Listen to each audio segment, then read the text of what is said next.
H1Z1 is a zombie survival game, a genre which DayZ, Unturned, and DayZ Mod inhabits, and a bunch of other crappy games that I don't care to mention.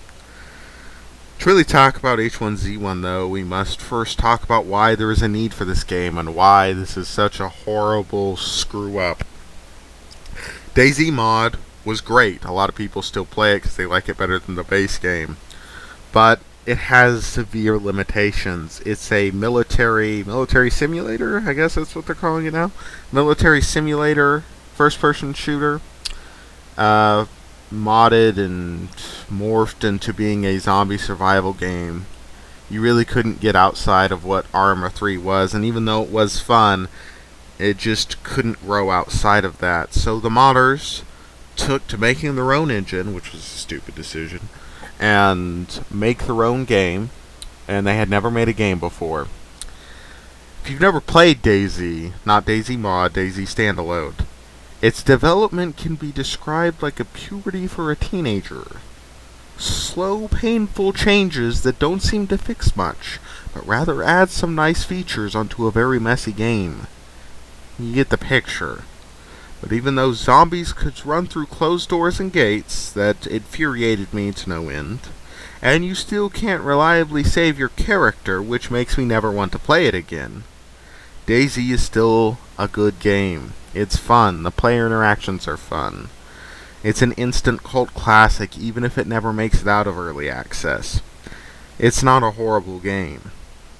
It mainly suffers from devs and fans alike having too high expectations, which is a common theme in gaming lately. So you may think all the love for a messy game that is DayZ, a AAA studio like Sony could hit this one out of the park. Just put in a real engine and have a dedicated team of experienced devs and you'll have an instant game of the year, right? Well, AAA gaming has found yet another way to severely disappoint me.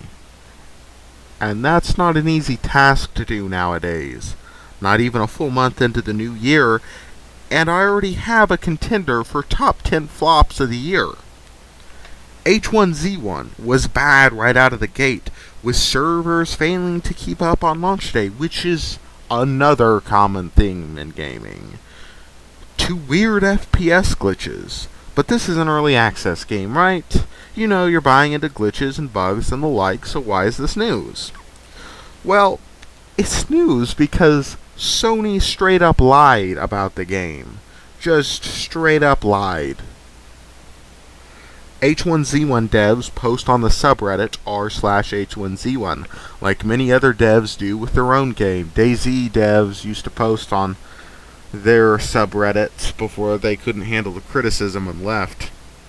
Quoting a post from the Sony Online Entertainment employee Smedley, "We will not be selling guns, ammo, food, water, i.e.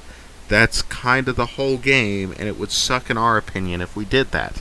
End quote. Sources down in the description. This was posted about 8 months ago.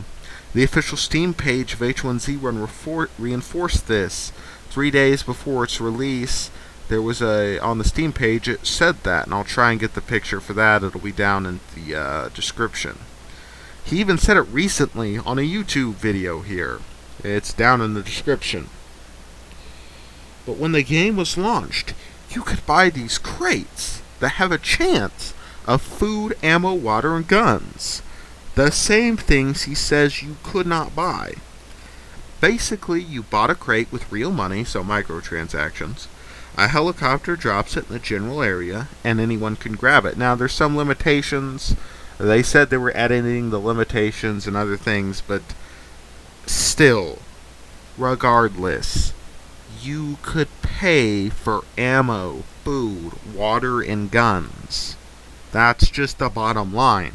Now, Smedley has weighed in on this with some damage control, and I'm not going to read it because it's pure damage control that addresses none of the points I'm making about lying.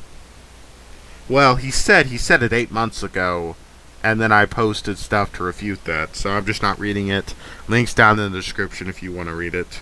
But the most interesting quote from his damage control post is, quote, "So if you think it is pay to win, don't buy it. Don't play it," end quote. That's shitty. That's shitty customer relations. That's like indie game dev tier. That's something you expect from an indie game developer to say, not from Sony. The guys who made your PS3s and PS4s. That's one dude hired by them, and he's saying that to the customers. Don't buy it, don't play it. It's just really amateur. But regardless, if you think drop crates are a problem, or if they aren't, they lied to you. You can buy things they said you couldn't. I'm not buying this game to review, even though Sean did, because even though I told him many times this was going to be a horrible game, and even though I directed him to reviews, and even though I've been right about this stuff before countless times, he still thinks he knows better than me. But he fell on the dagger, he bought it, and even though I'm not going to review the gameplay, he can tell you it's crappy. He's in the background. That's you're watching Sean Games 1. Play it.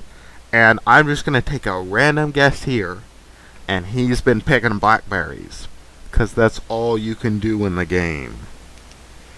I can't ever recommend a game where the devs lied to you.